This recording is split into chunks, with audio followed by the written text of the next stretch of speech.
Les femmes sont-elles réellement fortes ou indépendantes, comme elles le prétendent à chaque fois, après une séparation ou en couple? On écoute. Je comprends pas. À chaque fois, mon chéri me dit toujours que je suis pas soumise. Voilà, je ne l'écoute pas et tout. Pourtant, je l'écoute, je comprends pas. Pourquoi est-ce qu'il me dit ça? J'ai dit, ah ok. J'ai essayé d'analyser leur comportement et j'ai remarqué une chose toute bête, ok? Elle lui demande jamais rien. Elle est dans cette relation-là, elle se dit, moi, je me suffis, je sais quoi faire dans ma vie, j'ai pas besoin d'homme, j'ai pas besoin de le déranger. En fait, elle ne savait même pas qu'elle avait pas besoin d'homme. Elle voulait pas le déranger.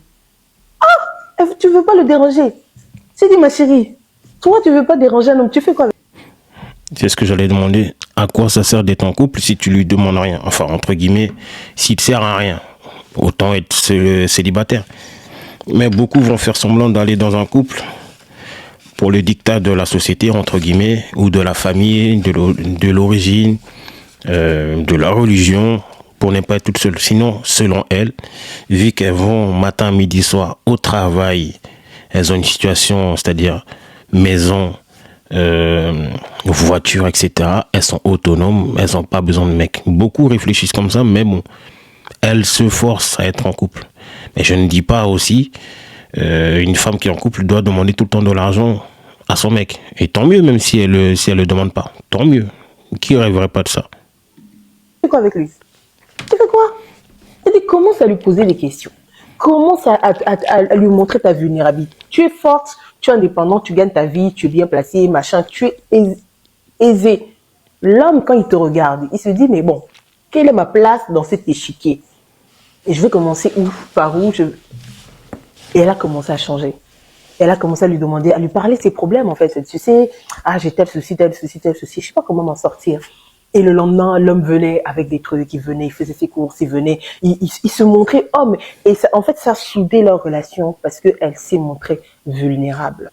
Parfois, tu connais ta force, mais tu dois ravaler un peu ta fierté, ta force, là, pour montrer à l'autre que tu sais quoi, j'ai besoin de ça, j'ai besoin de toi dans ma vie. Ouais, donc c'est un semblant en fait alors. Et après, bon, s'il le faut pour entretenir une relation ou pour être dans la vie de quelqu'un, oui. Malheureusement, souvent, tu es obligé de le faire, mais en tout cas, dans leur discours, à chaque fois, c'est elles n'ont pas besoin de nous, mais bon.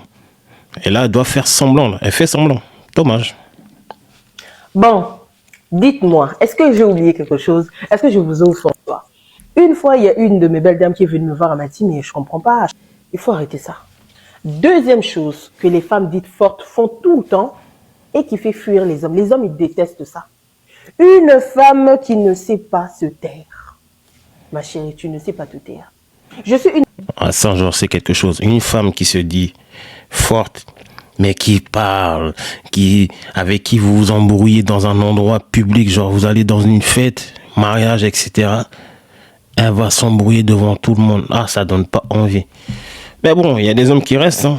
Il y a des hommes qui restent, on va pas se mentir. Peut-être que l'attraction charnelle fait qu'ils vont rester, ou le physique, ils vont se dire, ah, elle est impolite dans sa parole, tout ça, dans sa manière d'être. J'aime pas son caractère, mais je vais rester parce que au lit, ça va. Et parce que peut-être que je ne vais pas trouver une autre meuf comme elle. Et puis bon, peut-être que finalement, elle est belle. Voilà, tu vois. Il y a plein d'hommes qui font ça. Une ancienne femme forte, hein. Franchement, je suis des vôtres, hein. On est ensemble. Mais parfois, il faut que tu apprennes à te taire. C'est pas dans toutes les batailles que tu dois rentrer. Tout ce que tu vois, tu dois dire. Tu dois toujours dire ce que tu ressens. Mais tu sais, moi, quand tu as fait ça, je ressentis ça, machin. Moi, je pense que, moi, je dis que, moi, je vois que. Ma chérie, tu fatigues. Il y a des fois, tu vois quelque chose, tu vois, tu dis, oh, j'ai un truc à dire. Mais quand je regarde la conversation là, ça va pas bien finir, c'est pas intéressant. Parce qu'en vrai, ta maison, tu fais de ta maison comme si c'était un tribunal. C'est quoi ton problème? Hein? Tout le temps, tu dois gérer les histoires. Tout le temps, tu dois parler. Tout le temps, tu dois dire ce que tu ressens, ce que tu fais, ce que tu crois. Ma chérie, il y a des fois où, zip un peu. Laisse le monsieur là parler. Juste se taire, foutre la paix, c'est fini. Il n'y a rien de plus compliqué. Mais bon, on va dire ça à une femme. Quand il dit qu'il a raison, donne-lui sa raison. Laisse-le s'exprimer. Et parfois, même moi, il y a un truc qui m'a beaucoup aidé. Mais vraiment, qui m'a sorti même de votre team, là. Qui m'a rendu celle que je suis aujourd'hui. La capacité que j'ai aujourd'hui à me taire, c'est phénoménal.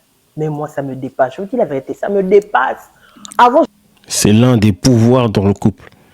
L'autre en face parle. Ouais, ouais, ouais, ouais. Tu te tais, ça lui fait encore plus mal que si tu lui répondais. Et je vous promets, essayez ça, les gars.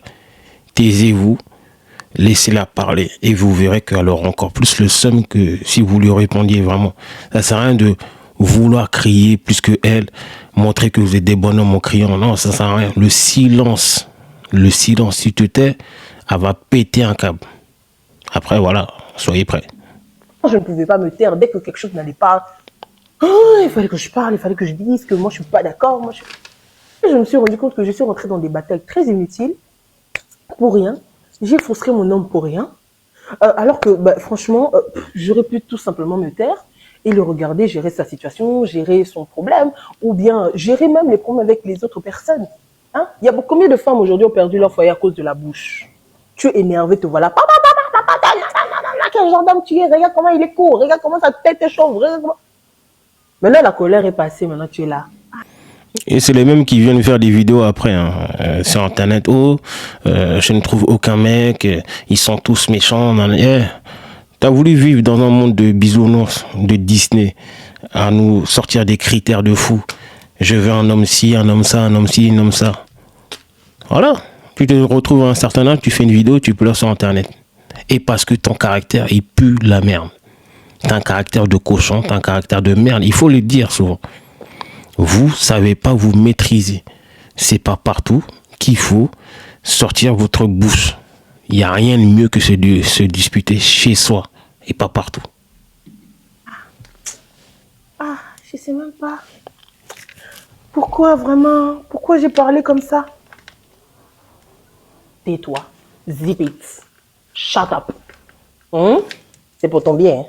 Troisième chose, et j'espère que vous allez aller jusqu'à la fin, parce que la dernière chose là, non, c'est piquant. C'est piquant, mais bon, c'est vraiment, je viens avec bienveillance, ok?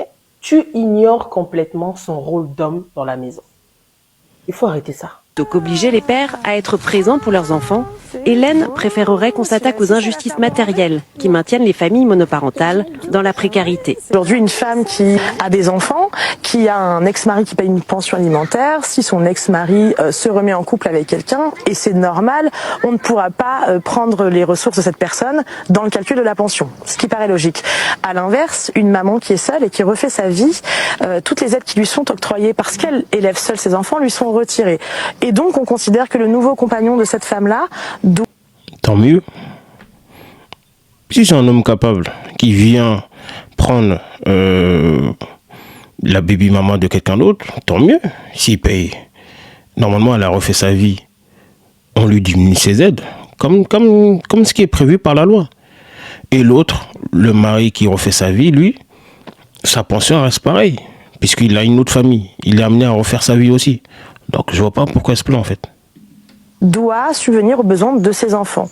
Ce que nous, on considère pas juste. Au-delà de l'aspect matériel, Hélène aimerait que l'on crée un statut de parent isolé afin de faciliter la vie des 2 millions de familles monoparentales composées à plus de 80% par des mères et leurs enfants. Qui veut voir sa fille tout en n'assumant pas ses droits et ses devoirs de parent. Et ça, c'est incompréhensible en fait.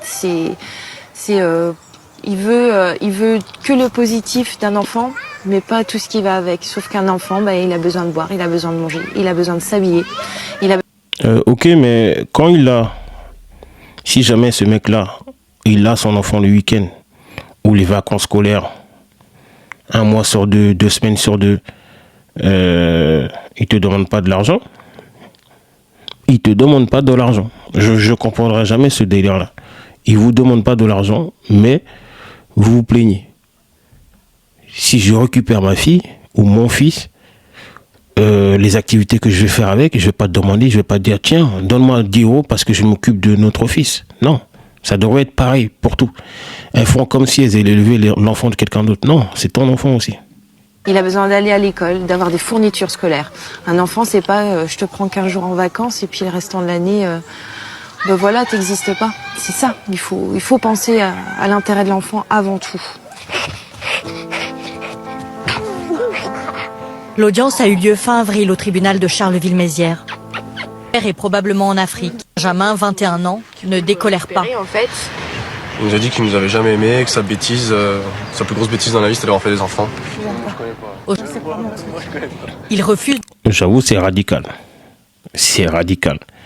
Il a abandonné ses enfants, il est parti trouver sa petite meuf en Afrique. C'est une dinguerie. de payer la pension alimentaire, fixée par le juge à 500 € par enfant. Il a dû vendre le château. Ah ouais, dinguerie aussi. Wesh 500 balles par enfant. Wesh. Mais c'est... Wesh. Tu m'étonnes, frère.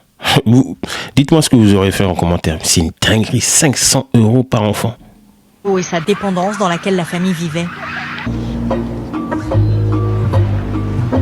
Ces 7 dernières années, elle a enchaîné les procédures judiciaires à l'encontre de son ex-mari. Ce matin, elle a rendez-vous dans cette association d'aide aux victimes pour bénéficier de conseils juridiques gratuits. Ça, c'est pas oui, c'est jugement correctionnel pour l'abandon de famille. Oui. Edith a gagné tous ses procès. Le dernier condamnant son ex-mari à 12 mois de prison avec sursis et 4 000 € de dommages et intérêts pour abandon de famille et organisation frauduleuse d'insolvabilité. Quand il s'agit d'une femme avec des enfants sans pension alimentaire, je suis malheureusement pas la seule dans ce cas. C'est une dinguerie quand même. Hein. Waouh 3 enfants. Oh, attendez, je vais remettre. Et je mets Aujourd'hui, pause. leur père est probablement en Afrique. Ah, ça passe trop vite, mais... Aujourd'hui, leur père est probablement en Afrique.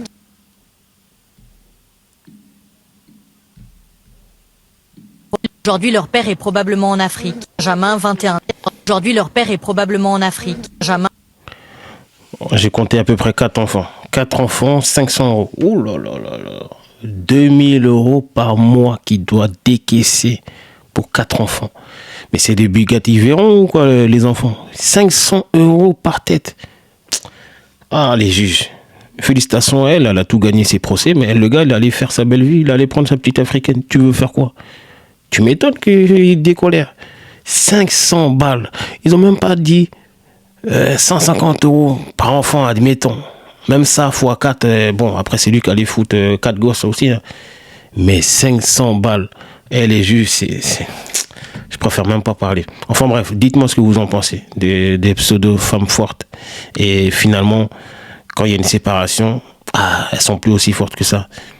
Likez, partagez et abonnez-vous. On s'attend.